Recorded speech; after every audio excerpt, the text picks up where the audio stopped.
tal? ¿Cómo están? Bienvenidos a Estado de la Nación. Hoy le vamos a hablar un poco de cómo está el país, de las situaciones que se han venido dando, que son cambiantes, que son difíciles y que pues de alguna manera hay que conversarlas y platicarlas sobre todo lo que está sucediendo en el caso de los gobernadores y en el Congreso de la República.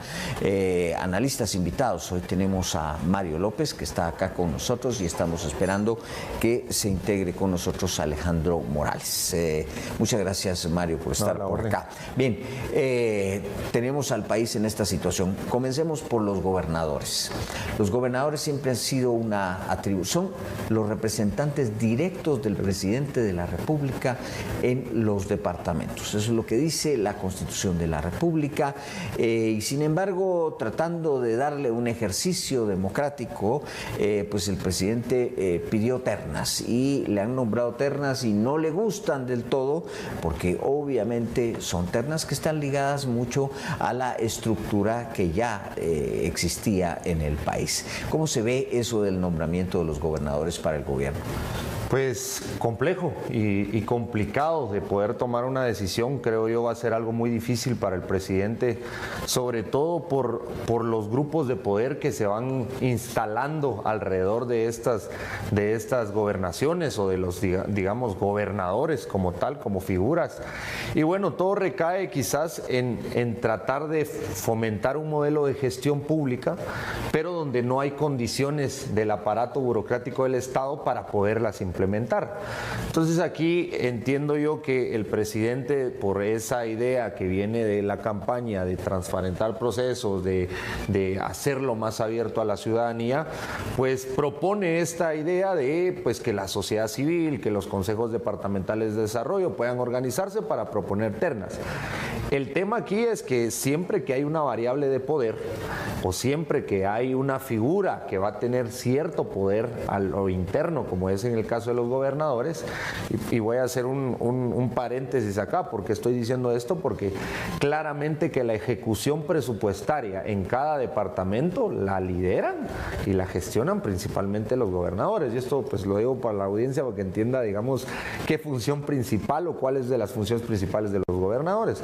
Entonces, cuando estamos hablando de ejecución presupuestaria, estamos hablando de plata, ¿no? De dinero, y es algo que siempre pues mueve dinámicas de poder y mueve, digamos, ciertos grupos que están enraizados, digamos, a gestionar proyectos y a poder obtener una cuota de ellos. Estamos hablando que los CODEDES están influenciados directamente por diputados y alcaldes, y los diputados y alcaldes han hecho de ese dinero que llega a los departamentos un negociazo. Entonces, obviamente ellos van a nombrarlos de acuerdo a sus intereses. Claro. ¿Qué va a pasar ahora? Porque el presidente dijo que los que no cumplieran, dijo él, con el 113 constitucional, la idoneidad, la honorabilidad, etcétera, pues no los iba a nombrar. Pero eso significa que da pie a los famosos recursos de amparo y va a quedar a merced de la Corte de Constitucionalidad. Totalmente. Creo que aquí se da una de las cosas que hemos incluso platicado en este tipo de espacios anteriormente, que cuando hablamos de procesos de elección para funcionarios públicos, el problema, como decía anteriormente, es que no están las condiciones de la misma institucionalidad y del mismo Estado, y por ende, digamos, no hay mecanismos para hacer una filtración que esté bajo un mandato legal. Entonces, cuando hablan de idoneidad y cuando hablan de este tipo de ser probos en la función, eso ¿quién lo dice? Eso digamos, eso ¿cómo lo mido? Eso ¿cómo tengo un parámetro para decir que yo soy o no soy?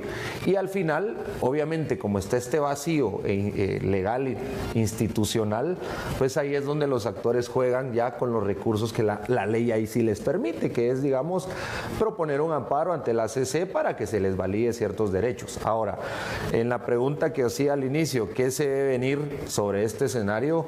Veo venir un retraso en cuanto a la gestión pública de parte del Ejecutivo, ejecutivo, puesto que mientras no existan gobernadores, tampoco van a poder empezarse a planificar y por ende ejecutar los proyectos que son de importancia para los 340 alcaldes y por ende para todos los habitantes de este país. Claro. Y ahí viene también el compromiso que adquiere el presidente al decir voy a rechazar ciertas nominaciones, ciertas ternas que no cumplan.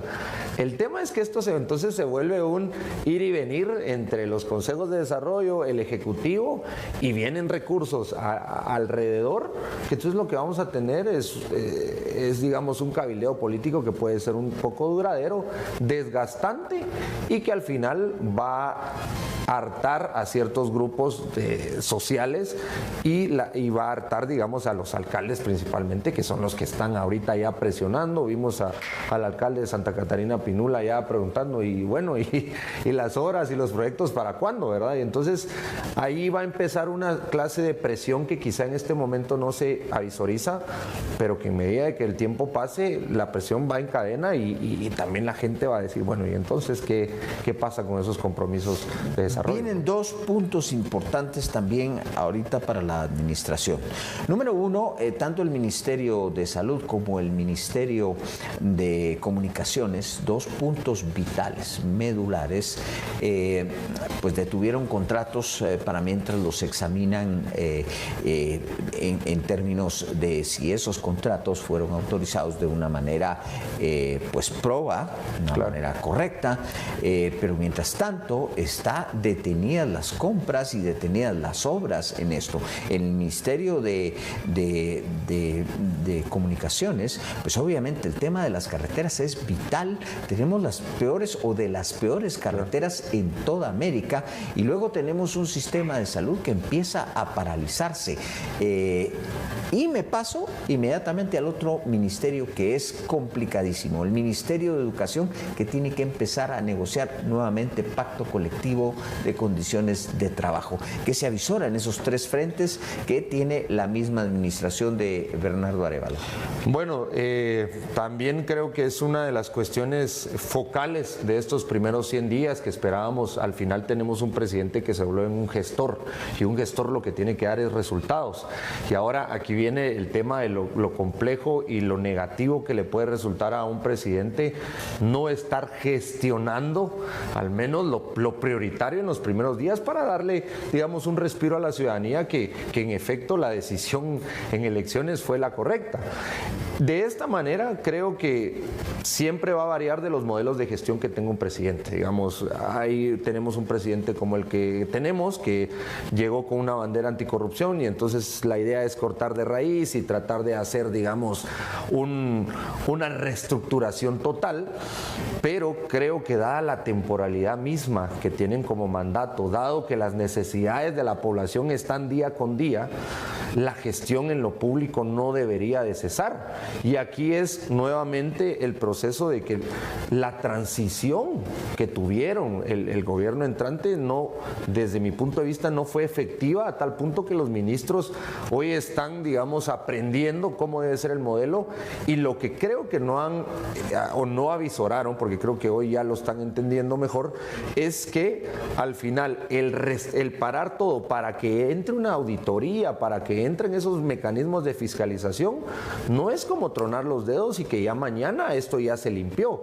O sea, aquí vienen recursos legales, vienen recursos técnicos, vienen también toda una fiscalización y auditoría que sabemos que no es de una semana o 2 semanas. Y entonces ahí viene la pregunta, ¿y entonces cuánto tiempo hay que esperar? ¿Cuántas necesidades más tiene que pasar la población? Y creo que ahí es donde viene lo complejo de este problema. Bien, vamos a hacer una pausa, pero regresamos en unos momentos. Ya está con nosotros Alejandro Morales para integrarse a esta mesa de discusión. Regresamos.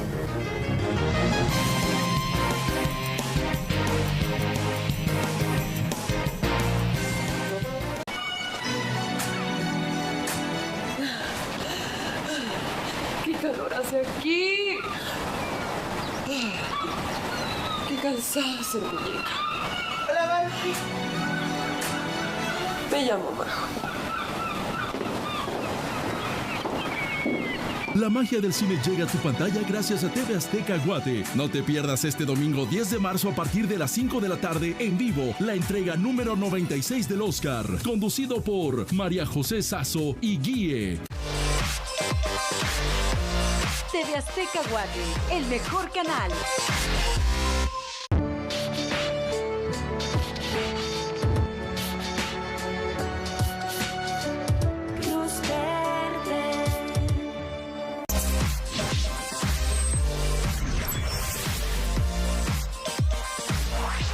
TV Azteca Guate, cerca de ti.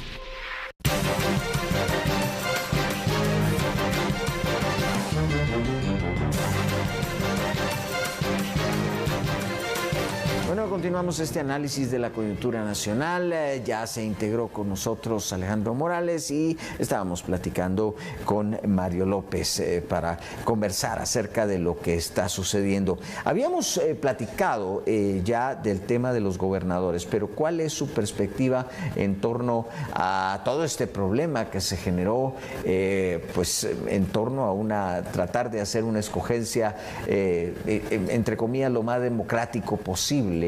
Y que está dando como resultado todo bueno, fueron 1.400 personas las que participaron en este proceso. ¿Cómo se ve eso? No, definitivamente, como bien mencionaba Mario, yo lo estaba escuchando fuera del aire y precisamente ha sido un proceso que tenía todas las buenas intenciones de ser un proceso democrático, abierto, transparente, participativo, y precisamente esa fue la gran diferencia con las elecciones anteriores de gobernadores, ¿no? El procedimiento, digamos, se modificó para esta nueva elección, pero digamos que el problema ha sido y ha caído en el tema de las ternas, ¿no? El tema de los CODES al final, que son los que eligen a estos últimos designados, digamos, la terna final, y como vemos está empezando a llenarse de temas legales, seguido de otro tema importante, ¿no? Que en Petén, por ejemplo, que no sé si lograron platicar de Petén, que era uno de los casos más emblemáticos. En Petén ya dijeron que ahí, si el presidente dice que vuelve la terna, ellos le vuelven a mandar la misma terna. Entonces es un tema complejo, tiene, digamos, bastantes intereses, porque acordemos que los gobernadores también tienen que ver mucho con el tema de obras, etcétera, etcétera. Entonces eso, quiera que no, es un nicho de poder y de plata que no quieren perder muchos actores. Entonces vemos precisamente esa incidencia en estos actores de sociedad civil, que a diferencia de los procesos anteriores, como bien había comentado, en esta ocasión lo que se abrió fue a que cualquiera podía postularse, presentar su postulación, ¿no? Versus las veces anteriores que ya, digamos, el CODE ya lo hacía de manera cerrada y ellos, digamos, sin realmente tener un proceso de escrutinio, que de hecho incluso muchos terminaron sesionando a puerta cerrada, que ese es otro problema, ¿no? Y modificar las funciones y todo eso, digamos, el tema de los gobernadores es complejo, pero hablar de cambiar, de hacer que sea por voto popular, para eso hay, digamos, que alinear los planetas, como bien hemos hablado en otros espacios, ¿no? Claro. Y tiene que ver mucho con cambiar las funciones, cambiar los procedimientos para que pueda, digamos, entrarse a eventualmente en una CAME, digamos, la del 2040 tal vez, hablar de meter el tema de los gobernadores por voto popular. Bien, pasemos un poco, a ver, vamos a regresar en algún momento a los ministerios, porque creo que es importante, sobre todo al tenor de la noticia de hoy. Ya el Hospital General San Juan de Dios está colapsado y hay problemas de abastecimiento, etcétera. Pero, a ver, pasemos al Congreso de la República. Inician con algunas leyes bastante polémicas, que pareciera sonar como un pleito ya con el mismo sector privado. El tema de la alimentación sana, el tema de la ley de competencia,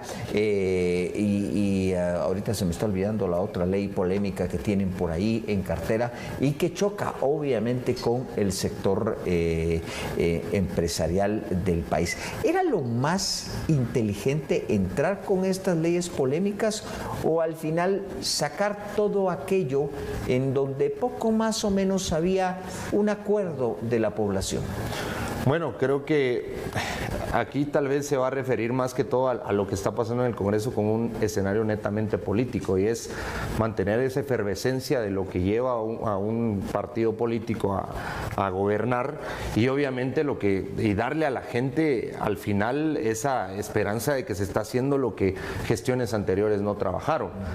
Entiendo esa parte política, digamos, porque al final se debe ahí sí que a la legitimidad que la misma ciudadanía otorga.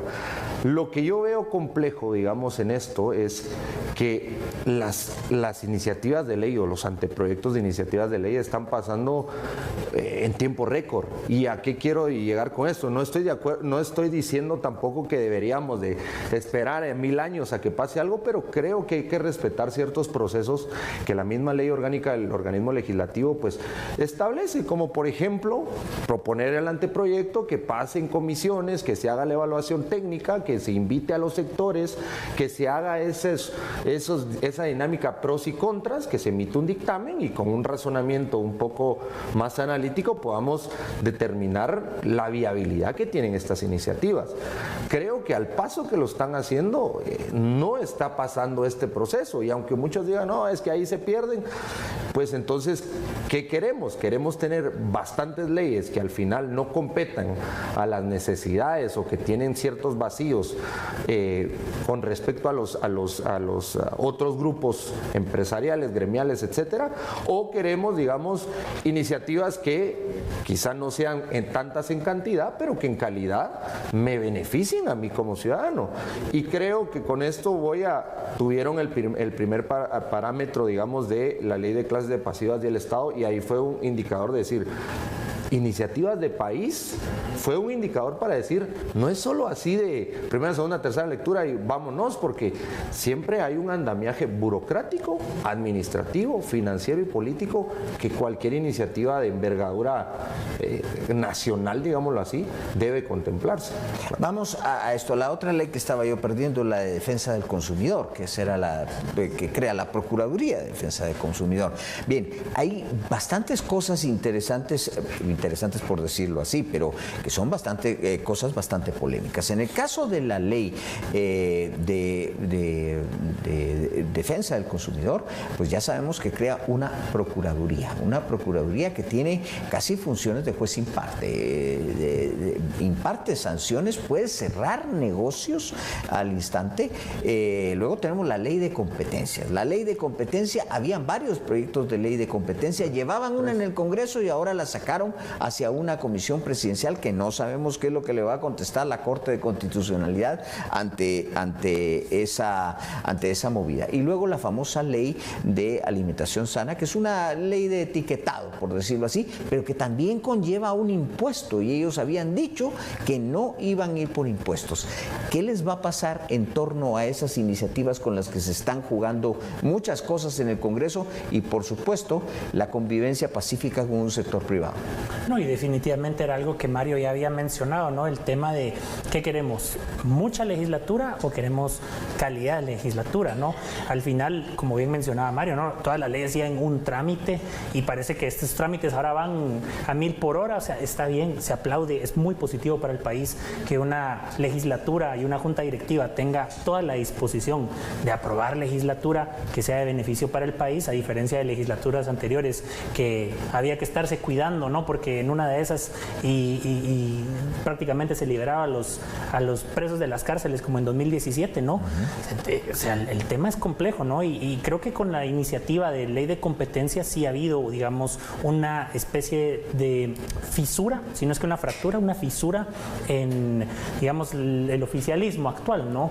Porque por un lado el diputado Maldonado de la UNE mencionaba que precisamente se discutiera y se aprobara la iniciativa ya existente y que ya tiene dictámenes, porque como bien mencionaba Mario, ¿no? Una iniciativa de ley, un anteproyecto tiene que llevar un dictamen de las comisiones correspondientes, no es solo nos juntamos como diputados, la aprobamos y qué bonito, viva Guatemala, no, o sea, lleva un proceso legislativo, tiene que llevar esos dictámenes, ese sustento técnico, esa viabilidad legal, porque al final del día, si no, ¿qué pasa? Todo se cae en la Corte, ¿no? Entonces vemos ahí un distanciamiento entre los actores, ¿no? Porque se crea esta comisión presidencial que al final del día se lo están intentando bajar a nivel de CC, pero que más allá de las iniciativas existentes, posiblemente lo que esté buscando es generar aún más insumos de experiencia comparada con leyes de competencia, porque hay que recordar que en América Latina solo Guatemala y Cuba no tienen ley de competencia, y al final es ¿qué queremos? ¿No? Una ley de competencia que sea funcional. Por ejemplo, yo he puesto el caso de Tailandia muchas veces con el tema de las cervecerías. En Tailandia la cervecera grande, básicamente la ley lo que hizo fue imponer una tarifa de producción. Usted como cervecero artesanal tiene que producir por lo menos 200,000 barriles al mes, por ponerle un número, porque si no, entonces lo cierran y no puede entrar a competir. ¿Y eso qué es lo que hace? Beneficiar a la empresa grande que acapara el mercado. Entonces, lo que queremos con una iniciativa de ley al final del día es una iniciativa que tenga dientes y que le dé precisamente, que genere las condiciones de mercado, o como bien mencionaba José Eduardo, ¿no? Una iniciativas que lo que generen es crear burocracia, crear institucionalidad, y que al final del día sabemos que las instituciones en manos de personas que no siempre tienen las mejores intenciones, ¿qué pasa a la hora de crear una procuraduría del consumidor? Se presta a la arbitrariedad, ¿no? A la extorsión. Yo vengo, le cobro a Mario que tiene una empresa X, mira, si no cumplís con tu cuota, entonces yo, amparado en la ley y amparado en los instrumentos legales, te cierro tu empresa. Entonces lo que sí es necesario es que se tengan esas discusiones, que sean discusiones técnicas, que sean discusiones serias, que se analice la experiencia comparada, y obviamente, como bien se ha hablado, sobre todo con la del etiquetado también, ¿no? El tema de los impuestos, al final es prácticamente un copy-paste de la de México y la de Chile, ¿no? Que viene con el etiquetado, y que, ojo, ahí sí hay que entrar a hablar del tema de los aranceles, porque se dice es que quien... Y de la concordancia con Centroamérica.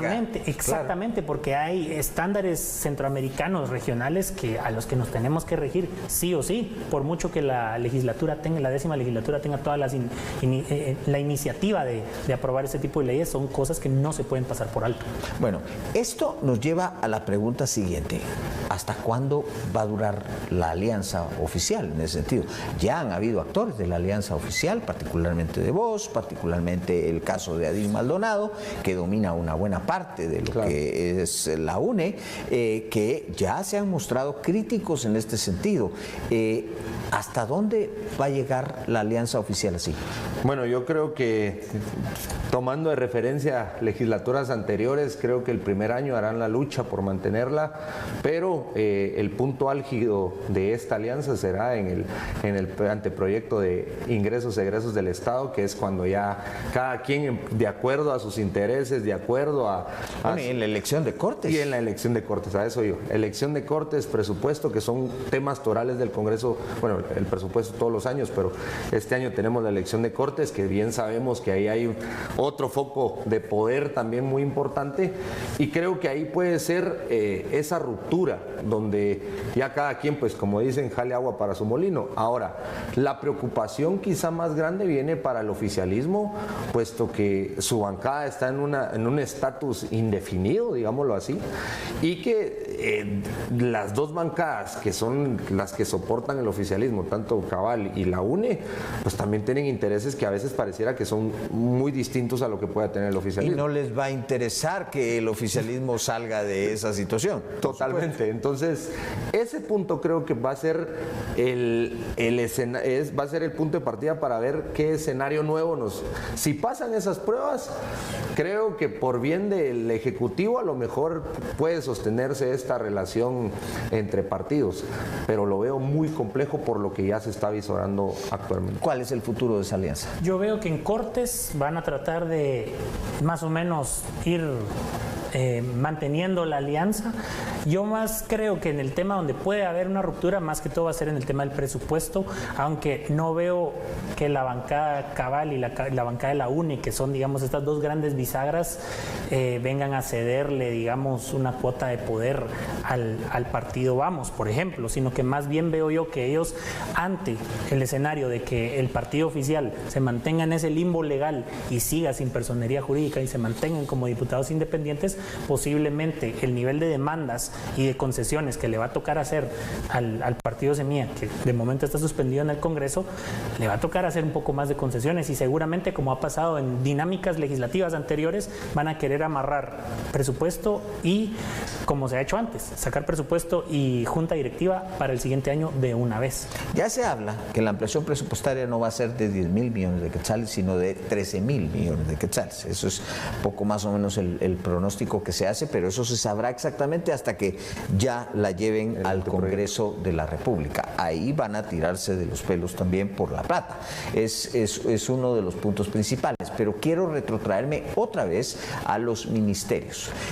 Tienen un problema en el Ministerio de Salud, lo vimos hoy la noticia, y es un problema no solo presupuestario, es un problema de análisis de los contratos y es un problema también de la misma seguridad vial que hoy hay en las calles. Se daban los datos que cada quincena son 150 personas que van a parar a los hospitales y que cuando es fin de mes son 175 personas las que van a parar a los hospitales.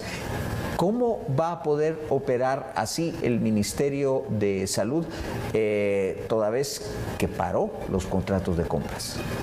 Es complejo. De hecho, hoy uno de los doctores que estuvo durante el año pasado, ¿no?, apoyando allá en Gerona con los 48 cantones, mencionaba precisamente la precariedad del sistema de salud y la falta de abastecimiento, el colapso total. Y que, recordemos, esto no es algo nuevo, ¿no? Es algo que suele darse de manera seguida en los gobiernos, pero definitivamente lo que tienen que hacer es agilizar mecanismos. Existe, digamos, la compra de medicamentos vía, si no estoy mal, la OMS y, digamos, vía el sistema de Naciones Unidas. Eso permitiría, uno, comprar medicamentos a menor costo, obviamente con menor margen para la corrupción, y eso también permitiría desfogar, pero no solo es a nivel de hospitales nacionales, también tienen que fortalecerse la atención a nivel primario, porque al final la gente llega a los hospitales porque el centro de salud no está abierto, no atiende siempre y no siempre hay medicamento, no lo suelen siempre ir refiriendo del centro de salud, salte al nivel secundario para luego siempre caer al nivel nacional. Entonces, definitivamente las autoridades tienen que echar manos a la obra, definitivamente sí, parar los contratos leoninos y lesivos para el Estado, pero al mismo tiempo inmediatamente estar en paralelo explorando las posibilidades vía, por ejemplo, los cooperantes, poder comprar medicamento para poder reabastecer la red. Bien, tenemos muy poco tiempo, ya es casi que el momento de la conclusión y muchas incógnitas acerca de lo que va a pasar. En el tema de los gobernadores vimos que justamente la persona de los 48 cantones lo sacó el CODEDE. Sí, y fue otra de las cosas que se dio en este proceso, la negociación del pacto de condiciones de trabajo en el Ministerio de Educación, que Joviel Acevedo ha estado hasta el momento quieto, no ha dicho mayor cosa, pero sabemos que eso se va a romper en el momento de la negociación. Pronósticos para los próximos meses ya a manera de conclusión.